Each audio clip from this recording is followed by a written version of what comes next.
Everyone, welcome to all in स्वागी classes. कैसे हैं आप सभी? आई होप सभी अच्छे होंगे।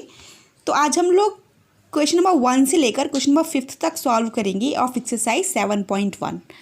एंड इस एक्सरसाइज का जो कॉन्सेप्ट है वो मैंने करवाया हुआ है, लिंक में शेयर कर दूंगी डिस्क्रिप्शन बॉक्स में, आप देख लेंगे तो अच्छा रहेगा। कॉन्सेप्ट भी समझ आ जाएगा, क्वेश्चंस करेंगे तो क्वेश्चंस तो आ ही जाएंगे समझ। ठीक है, तो क्वेश्चन नंबर 1 से लेकर क्वेश्चन नंबर 5 तक हम सॉल्व करेंगे। देखते हैं क्या है 1 से लेकर 5 तक हमें क्या फाइंड करना है। ठीक है, तो फाइंड एन एंटी डेरिवेटिव और integral of the following functions by the method of inspection.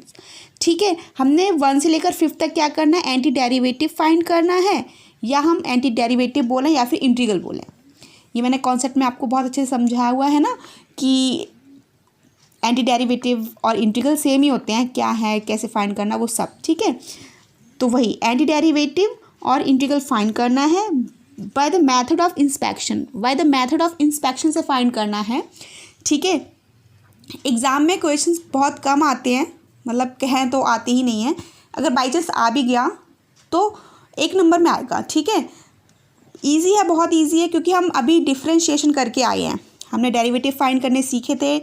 ठीक है, बहुत अच्छे से किया है। तो बस वही इंस्पेक्ट करना है। क्या इंस्पेक्ट करना है कि ये साइन जो 2x लिखा हुआ है, ठीक है, ये किसका डेरिवेटिव है। ठीक है, इंस्पेक्ट करना है। इंस्पेक्शन, अभी इंटीग्रेशन तो यहाँ से स्टार्ट होगा, यहाँ से इंटीग्रल फाइंड करेंगे। साइन भी लिखा हुआ है, सब कुछ है प्रॉपर, जैसे हमने सीखा था वैसे ही फाइंड करेंगे। बट ये जो मेथड ऑफ इंस्पेक्शन है ना 1 से लेकर 5 तक, इसको उसी मेथड से करेंगे। बहुत ईजी है, समझ आ जाएगा। बस इंस्पेक्ट करना है कि ये फंक्शन कब आया, कैसे आया। चलिए देखते हैं, फिर स्टार्ट करते हैं। तो फर्स्ट क्वेश्चन में गिवन है साइन 2x। ठीक है, साइन 2x का हमने एंटी डेरिवेटिव फाइंड करना है। तो सबसे पहले तो हमने ये सोचना होगा, इंस्पेक्ट करना है ना कि साइन 2x किसका, साइन 2x कब आया होगा। ठीक है, जब हमने किस फंक्शन को डिफ्रेंशिएट किया होगा तब साइन 2x आया होगा। तो डिफ्रेंशिएशन तो हमने बहुत अच्छे से किया है, तो हमें पता है कि जब हम cos 2x को डिफ्रेंशिएट करेंगे तो साइन 2x आएगा। ठीक है, फॉर्मूले लर्न कर ही रखे हैं हम लोगों ने। ठीक है, तो वही है, साइन 2x कब आया होगा, जब हमने क्या किया होगा, d/dx मतलब डिफ्रेंशिएट किया होगा, cos 2x को डिफ्रेंशिएट किया होगा हमने। ठीक है, तब हमारे पास क्या आया होगा, साइन 2x, मतलब कुछ भी आया होगा, साइन 2x तो आएगा ही आएगा, साथ में कुछ कांस्टेंट आ जाएगा, उसको हम सॉल्व कर लेंगे, देखते हैं। ठीक है, इसलिए तो हम यूज़ कर रहे हैं। तो हमने, हमारे माइंड में तुरंत से आया साइन 2x लिखा है, दैट मीन्स हमने cos 2x को डिफ्रेंशिएट किया होगा। ठीक है, तो किया होगा तो हम अब कर भी लेते हैं डिफ्रेंशिएट। जैसे ही करेंगे तो cos 2x का डिफ्रेंशिएशन क्या होता है, cos x का डिफ्रेंशिएशन क्या होता है, माइनस साइन x। ठीक है, तो वही क्या आएगा, माइनस साइन x आएगा, बट x के प्लेस पे 2x है। हमने डिफ्रेंशिएशन बहुत अच्छे से किया हुआ है, इसलिए मैं सोचती हूँ कि डिफ्रेंशिएशन तो आपको आता ही होगा। ठीक है, अब जब आप 2x को फिर से डिफ्रेंशिएट करेंगे तो क्या आएगा, 2 आएगा, वो 2 लिख लिया हमने। ठीक है, तो हमारे पास ये आ गया d/dx cos 2x, ये आया। बट हमने चाहिए क्या, साइन 2x ही तो चाहिए। साइन 2x का एंटी डेरिवेटिव फाइंड करना है, तो हम क्या करेंगे, साइन 2x को तो हम इसी साइड रखेंगे। ठीक है, साइन, क्योंकि हमने साइन 2x ही फाइंड करना है, तो साइन 2x को हमने एक साइड रखा। बाकी का जो भी हमारे पास साइन 2x के साथ माइनस का साइन है, 2 है, वो हम इस साइड लेकर आ जाएंगे। जैसे इस साइड लेकर आएंगे तो क्या हो जाएगा, d/dx तो है, उसको हमने लिख लिया, d/dx को एज इट इज़ लिख लिया, ब्रैकेट यूज़ किया, माइनस साइन आएगा, -1/2 आ जाएगा, क्योंकि -2 मल्टीप्लिकेशन में है साइन 2x के साथ, इस साइड आएगा तो डिवाइड में आ जाएगा। ठीक है, तो -1/2 आ गया और cos 2x आ गया। ठीक है, बस हमसे यही तो पूछा था, साइन 2x का एंटी डेरिवेटिव पूछा था। साइन 2x का एंटी डेरिवेटिव ये है। ठीक है, बस हमने बस यही करना है, क्योंकि अभी इंटीग्रेशन का जो ये साइन है ना, ये वाला इंटीग्रेशन का साइन है जो हमने इंटीग्रेशन के फॉर्मूले पढ़े थे, फिर हमारे पास कांस्टेंट c आता है। ठीक है, वो अभी कुछ यूज़ नहीं करना, क्योंकि अभी हमें पता ही नहीं है। वहाँ साफ साफ लिखा है कि इंस्पेक्शन मेथड से हमने एंटी डेरिवेटिव फाइंड करना है। ठीक है, तो हमने इंस्पेक्ट किया, हम समझ गए कि ये आएगा, और हमने बस वैल्यूज़ को इधर उधर लेकर गए हैं, बस आंसर आ गया। बस यही हमारा आंसर है जो ये लिखा हुआ है। अगर आप इसको दोबारा से जैसे कि यहाँ d/dx लिखा है ना बच्चों, तो अगर आप इसको फिर से दोबारा से डिफ्रेंशिएट करेंगे ना तो आपको साइन 2x मिल जाएगा, साइन 2x मिल जाएगा। ठीक है, और आपको तो पता ही है कि इंटीग्रेशन और डिफ्रेंशिएशन हमारे कैसे हैं, इन्वर्स प्रोसेसेस हैं।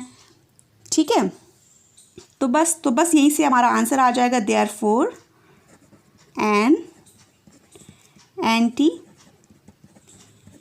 Derivative of sine 2x is कितना आया, साइन 2x इज़, हमारा आंसर ये है, ठीक है, क्योंकि हमसे एंटी डेरिवेटिव पूछा था तो हमारा एंटी डेरिवेटिव ये है। अगर हम फिर से इसको दोबारा से डिफरेंशिएट करेंगे, ये दोनों वैल्यूज़ आप देख रहे हैं, ये जो लिखा है sine 2x is equal to d upon d x minus half cos 2x, ये दोनों इक्वली तो लिखे हुए हैं। अगर आप डी अपॉन डी एक्स को अगर हटाएंगे तो इसकी वैल्यू भी साइन 2x ही आएगी, ठीक है। तो इंस्पेक्शन मेथड से करें, इसलिए सी तो यूज़ करना ही नहीं है। क्यों? क्योंकि अभी हम इंटीग्रेशन नहीं जानते, ठीक है, इंस्पेक्ट कर रहे हैं अभी। तो साइन 2x इज माइनस, ये जो आंसर है हमारा आ जाएगा -1/2 कॉस 2x। ओके, तो ये हमारा आंसर हो गया। आई होप समझ आ गया होगा, ठीक है। आप देखते हैं क्वेश्चन नंबर 2। अब हमारे पास सेकंड क्वेश्चन में है, क्या है, cos 3x लिखा है, इसका एंटी डेरिवेटिव फाइंड करना है। तो इसका एंटी डेरिवेटिव फाइंड करने के लिए अभी इंटीग्रेशन का साइन यूज़ नहीं कर रहे, हम इंस्पेक्ट कर रहे हैं, ठीक है। इंस्पेक्ट करेंगे तो क्या हो जाएगा, सिंपल cos 3x जैसे ही लिखा देखा, हमारे माइंड में आइडिया आ जाएगा कि cos 3x कब आया होगा, जब हमने sin 3x को डिफ्रेंशिएट किया होगा, ठीक है। तो हम लिख देंगे d अपॉन डी एक्स, और क्या लिख दिया, sin 3x को डिफ्रेंशिएट किया होगा तो cos 3x आया होगा, साथ में कांस्टेंट माइनस साइन जो भी आएगा वो देखेंगे, ठीक है। तो अब इसे डिफ्रेंशिएट करेंगे, जैसे ही इसको डिफ्रेंशिएट करोगे तो sin 3x का डिफ्रेंशिएशन क्या होता है, cos 3x हो जाएगा, ठीक है। अब 3x को डिफ्रेंशिएट करोगे तो क्या आएगा, 3 मिलेगा। 3 चलो मैं यहाँ फ्रंट में लिख लेती हूँ, ठीक है। 3 मिलेगा, मतलब 3x को जब डिफ्रेंशिएट करेंगे, चेन रूल अप्लाई हो गया ना, क्योंकि हमने डिफ्रेंशिएशन तो बहुत अच्छे से सीखा हुआ है। तो sin 3x तो क्या आ जाएगा, cos 3x, और 3x को जब फिर से अगेन डिफ्रेंशिएट करेंगे तो 3 मिलेगा। बट हमें चाहिए क्या, cos 3x चाहिए, तो cos 3x को तो हम इस साइड रखेंगे, बाकी का cos 3x के साथ जो भी है उसको इस साइड ट्रांसफ़र कर देंगे, ठीक है। तो d अपॉन डी एक्स, और हमारे पास ये 3 है ना जो cos 3x के साथ इस साइड आएगा तो डिवाइड में आ जाएगा, ठीक है। तो 1/3 क्या हो जाएगा, 1/3 यहाँ क्या लिखा हुआ है, sin 3x लिखा हुआ है ना, sin 3x वो लिख लिया, ठीक है। सही से लिख देते हैं, हो जाता है कभी कभी जल्दी में, ठीक है। 1/3 और ये क्या लिख लिया हमने, sin 3x लिख लिया, ठीक है। तो बस हमसे यही पूछा था, cos 3x का एंटी डेरिवेटिव पूछा था, तो हमने cos 3x का एंटी डेरिवेटिव लिख दिया। जब आप इसको डिफरेंशिएट करेंगे तो आपको cos 3x ही मिल जाएगा। आप चेक कर सकते हैं, ठीक है, आप चेक कर लेना, मैं नहीं करके दिखा रही हूँ क्योंकि आपको पता ही, आप कर लेंगे डिफरेंशिएट, ठीक है। तो हमें मिल गया, बस इतना ही सा है, ये हमारा आंसर आ गया, ठीक है। ये दोनों वैल्यूज़ इक्वली लिखी हुई हैं, ठीक है। जब आप इस फंक्शन को डिफरेंशिएट करेंगे, क्योंकि d अपॉन डी एक्स लिखा है तो आपने cos 3x ही मिलना है, ठीक है। तो बस हमने लिख दिया, हम आंसर को रिप्रेजेंट कर देंगे, therefore an anti derivative of cos 3x is क्या हो जाएगा, 1/3 sin 3x। This is the answer, ठीक है, समझ आ गया होगा। अब देखते हैं क्वेश्चन नंबर 3। अब थर्ड क्वेश्चन में हमारे पास है e⁻²x, और हमें पता है e⁻x का डिफ्रेंशिएशन क्या होता है, e⁻x ही होता है, ठीक है। बट यहाँ 2x लिखा है तो कोई बात नहीं, हम 2x लिख लेंगे, बहुत अच्छे से हमने डिफ्रेंशिएशन में सब कुछ सीखा हुआ है, ठीक है। तो इंस्पेक्ट करने में मुझे नहीं लगता आपको कोई दिक्कत आ रही होगी, क्योंकि आपके माइंड में फॉर्मूले फिट है, ठीक है। फॉर्मूले फिट है तो आपने तुरंत देखते ही आइडिया आ गया होगा कि जब हम d upon d x e⁻²x को जब डिफ्रेंशिएट करेंगे तो हमने e⁻²x ही मिल गया, ठीक है। बट यहाँ तो 2x है ना, चेन रूल अप्लाई हो जाएगा, तो 2x को जब डिफ्रेंशिएट करेंगे तो हमने 2 मिलेगा, 2 मैं यहाँ फ्रंट में लिख लेती हूँ, ठीक है। 2x को डिफ्रेंशिएट करेंगे तो 2 मिलेगा, 2 मैंने फ्रंट पे लिख लिया। अब हमें चाहिए क्या, e⁻²x। अब e⁻²x के साथ जो टर्म है उसको यहाँ ले आएंगे, बाकी का सॉल्व हो गया बस हमारा। e⁻²x है ना, e⁻²x को हमने लिख लिया, ये वाला e⁻²x लिखा हुआ है, ठीक है। अब d अपॉन डी एक्स लिखा, ये 2 है, ये वाला 2 है, इस साइड आ जाएगा तो क्या हो जाएगा, 1/2 e⁻²x, सिंपल, ठीक है। बस मिल गया हमें एंटी डेरिवेटिव, यही हमारा आंसर है ये वाला, ठीक है। देयरफॉर, बट आंसर को रिप्रेजेंट भी कर देंगे। अब एक नंबर में आएगा, थोड़ा सा सही से लिख देंगे तो ठीक है। Therefore an anti derivative of e raise to power 2x is, क्या आया है हमारे पास, 1/2 e raise to power 2x। This is the answer. Okay, बहुत इजी है बट फिर भी करवा देते हैं, सही रहेगा, ठीक है। अब देखते हैं नेक्स्ट क्वेश्चन। अब सॉल्यूशन नंबर 4 में हमारे पास ये फंक्शन ये था, कोई नहीं मैंने फंक्शन ही लिख लिया है आपको समझाने के लिए, बाकी हम सॉल्व करेंगे अभी, ठीक है। तो हमने इसका एंटी डेरिवेटिव फाइंड करना है। अब आपको देखते तुरंत से आइडिया आ गया होगा कि इसके पावर कितनी है हमारे पास, स्क्वायर है, ठीक है, स्क्वायर है। तो जब हमने इसको डिफ्रेंशिएट किया होगा ना, तो इसकी पावर स्टार्टिंग में क्या रही होगी, 3 रही होगी ना, तभी तो डिफ्रेंशिएट होकर ये 3 - 1 हुआ होगा, तभी तो 2 आया है। यस और नो, आपके माइंड में तुरंत से आ गया, क्यों, क्योंकि हमने डिफ्रेंशिएशन बहुत अच्छे से करा है ना। तो हमारे माइंड में तुरंत से आइडिया आया है कि अगर यहाँ पर स्क्वायर लिखा हुआ है दैट मीन्स पावर 3 रही होगी इस फंक्शन की, ठीक है। उस फंक्शन को हमने डिफ्रेंशिएट किया होगा जब इस फंक्शन की पावर क्या रही होगी, 3 रही होगी, तो हमने लिख लिया d/dx ax + b raise to power 3, ये लिख लिया। अब इसके बाद अब इसको डिफ्रेंशिएट करके जब इसका आंसर लिखेंगे ना, अब तो क्या आएगा, डिफ्रेंशिएशन करेंगे तो सबसे पहले इस फंक्शन का चेन रूल बहुत अच्छे से करवाया ना, तो पहले इस फंक्शन का डिफ्रेंशिएशन क्या आएगा, 3 फ्रंट में आ जाएगा ax + b², ये आया। बट अभी x का तो डिफ्रेंशिएशन नहीं हुआ ना, तो जब आप इसको डिफ्रेंशिएट करेंगे तो आपको क्या मिलेगा, a मिलेगा, लिख लिया। बट हमने वैल्यू तो इसकी चाहिए, इस टर्म की चाहिए, तो इस टर्म को हम सेपरेट लिखेंगे ax + b होल स्क्वायर, क्योंकि इसी का इंटीग्रल चाहिए। बाकी का जो इसके साथ कांस्टेंट है 3 and a, उसको हम इस साइड ले आएंगे। तो d/dx लिखा, ब्रैकेट यूज़ किया, ये इसके साथ मल्टीप्लाई में इधर डिवाइड में आ जाएंगे, पता है आप लोगों को, बट फिर भी बता देती हूँ, सही रहता है, ठीक है। और यहाँ पर क्या लिखा हुआ है, ax + b होल क्यूब, ठीक है। तो बस ये जो आंसर आया यही हमारा एंटी डेरिवेटिव है, ठीक है। Therefore an anti derivative of ax + b whole square is, क्या आया, 1/3a and ax + b³। This is the answer. I hope समझ आ गया होगा, बहुत ईजिली, इंस्पेक्शन मेथड बहुत ईजी है, क्यों, क्योंकि हम डेरिवेटिव बहुत अच्छे से करके आए हैं, डेरिवेटिव बहुत अच्छे से किया है, फॉर्मूले लर्न है, तो आप बहुत जल्दी अप्लाई कर लेंगे। ओके, आप देखते हैं नेक्स्ट क्वेश्चन। अब हमारे पास फंक्शन ये गिवन है, क्या गिवन है, sin 2x - 4 e raise to power 3x। अभी हमने क्वेश्चंस किए हैं, क्वेश्चन सब जैसे question number 1 and question number 2 में हमारे पास साइन कॉस का था, फिर क्वेश्चन नंबर 3 में हमारे पास e raise to power x का था, ठीक है। तो बस वही है कि ये हमारे sin 2x मतलब ट्रिग्नोमेट्रिक फंक्शंस का भी हमें पता है कि कैसे आता है, ठीक है, और एक्सपोनेंशियल फंक्शन का भी हमें पता है कि कैसे निकाला जाता है। तो बस इन दोनों को सेपरेटली कर लेंगे, अलग अलग कर लेंगे, फिर एक इक्वेशन बना के उसमें पुट कर देंगे, ईजिली सॉल्व हो जाएगा, ठीक है। तो सबसे पहले हम क्या करेंगे, सबसे पहले हम इस वाले फंक्शन का करेंगे, sin 2x का, ठीक है। वो हम इंटीग्रेशन में करेंगे, वो आपको जब आप आगे क्वेश्चंस करेंगे ना सॉल्व, तो आपको सब आइडिया हो जाएगा, ठीक है, कि इंटीग्रेशन के क्वेश्चंस को कैसे सॉल्व करते हैं। तो हमें आइडिया आ गया कि sin 2x d/dx, sin 2x कब आया होगा, जब हमने cos 2x को डिफ्रेंशिएट किया होगा, यस और नो। तो cos 2x लिख लिया। अब cos 2x को डिफ्रेंशिएट कर लेंगे, क्या आएगा, cos 2x का डिफ्रेंशिएशन माइनस आता है, माइनस sin 2x आ जाएगा, ठीक है। अब 2x को डिफ्रेंशिएट करेंगे तो 2 आ गया, ठीक है। तो अब हमने चाहिए क्या, हमें तो sin 2x चाहिए, तो sin 2x को हम एक साइड रखेंगे, sin 2x बाकी का सब हम इस साइड ट्रांसफ़र कर देंगे। तो जैसे ही करेंगे तो d/dx आ गया, और हमारा क्या आ जाएगा, -1/2 cos 2x। बहुत अच्छे से सीख लिया, इसको इक्वेशन नंबर 1 ले लो, ठीक है, ले लिया, sin 2x का कर लिया हमने, आ गया हमारे पास एंटी डेरिवेटिव।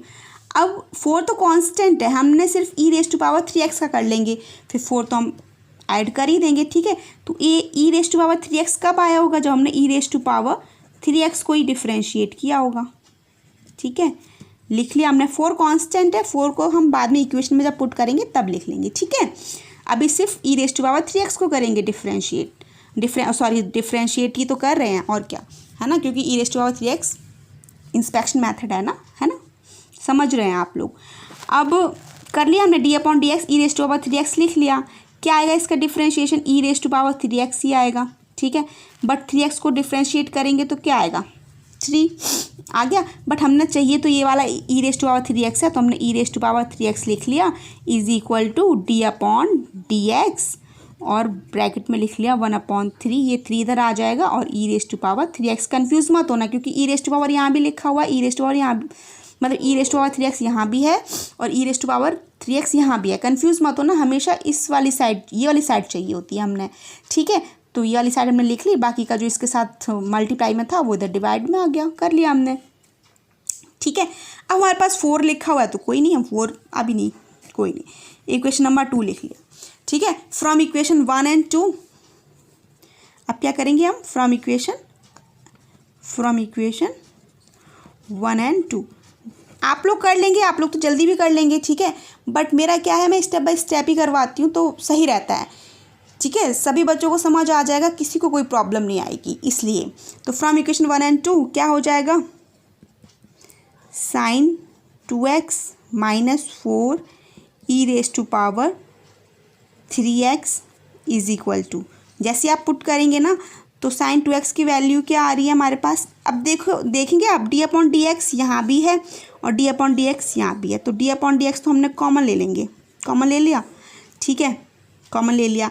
अब साइन 2x का जो आया है एंटी डेरिवेटिव वो हमने ये लिख लिया, -1/2 cos 2x लिख लिया, ठीक है। बट यहाँ तो 4 लिखा हुआ है ना, तो माइनस साइन भी है और 4 भी है, तो माइनस साइन लिख लिया, माइनस और 4 लिख लिया। अब ई रेज टू पावर 3x का जो आया है ये वाला टर्म आया है, ठीक है। अब इस वाले टर्म को लिख लेंगे हम, क्या है 1/3 है तो 3 यहाँ आ गया और e raise to power 3x, ठीक है, बस आ गया, ठीक है। तो ये जो हमारे पास फंक्शन था इसका एंटी डेरिवेटिव वी आया हमारे पास, समझ गए, ठीक है। बस जो लैंग्वेज में लिखती हूँ therefore anti derivative of this function is this, ये लिख देंगे आप। आई होप आपको ये 5 क्वेश्चंस बहुत अच्छे से समझ आ गए होंगे, ठीक। और मेथड ऑफ इंस्पेक्शन से करना था, डिफ्रेंशिएशन हम करके आए हैं बहुत अच्छे से, मतलब ये क्वेश्चंस ऐसे थे कि हमें अभी इंटीग्रेशन के बारे में नहीं पता, ठीक है। हम डिफ्रेंशिएशन पढ़ के आए हैं तो हमने डिफ्रेंशिएशन के मेथड से इसको सॉल्व, एंटी डेरिवेटिव फाइंड कर दिया। हमें अभी इन क्वेश्चन नंबर 1 से लेकर क्वेश्चन नंबर 5 तक हमें इतना पता है कि integration and differentiation reverse processes होते हैं, ठीक है। अभी हमें जो मैंने फॉर्मूले लास्ट कॉन्सेप्ट में बताए हुए थे ना कि हम +c भी लगाते हैं, यस और नो, +c भी लगाते हैं जब भी हम इंटीग्रेट करते हैं। बट आपने यहाँ कहीं देखा हमने 5 क्वेश्चन सॉल्व किए, इंटीग्रेशन का साइन कहीं आया नहीं आया, क्यों, क्योंकि हम इंटीग्रेट डायरेक्ट नहीं कर रहे हैं, हम क्या करें मेथड ऑफ इंस्पेक्शन से कर रहे हैं, ठीक है। तो मेथड ऑफ इंस्पेक्शन से कर रहे हैं, दैट मीन्स कि हमने डिफ्रेंशिएशन बहुत अच्छे से सीखा हुआ है ना, हमने डिफ्रेंशिएशन के मेथड से एंटी डेरिवेटिव फाइंड किया है। अभी हमें नहीं पता कि सी कांस्टेंट जो हमारा आर्बिट्री कांस्टेंट सी होता है वो आता है या नहीं आता है, ठीक है। वो कब आएगा, हमारे क्वेश्चन नंबर देखिए, हमारे क्वेश्चन नंबर 6 से लेकर क्वेश्चन नंबर 22, ठीक है। यहाँ पे देखिए इंटीग्रेशन का प्रॉपर्ली साइन भी है और हम इंटीग्रेशन के फॉर्मूले जैसे हमने फॉर्मूले सीखे हैं कि जब भी हम इंटीग्रेट करते हैं किसी भी फंक्शन को +c मतलब आर्बिट्री कांस्टेंट c यूज़ करते हैं तो वो हम यूज़ करेंगे बच्चों, ठीक है। यहाँ पे इसलिए यूज़ नहीं किया c, इसलिए मैंने आपको सोचा कि बता देती हूँ आराम से, ओके। और अगर आपको मेरा वीडियो अच्छा लगा हो तो लाइक करना मत भूलिए और अपने फ्रेंड्स के साथ शेयर कर लीजिए, और अगर आप मेरे फर्स्ट व्यूअर हैं तो चैनल को सब्सक्राइब कर लीजिए। Thank you for watching, bye bye.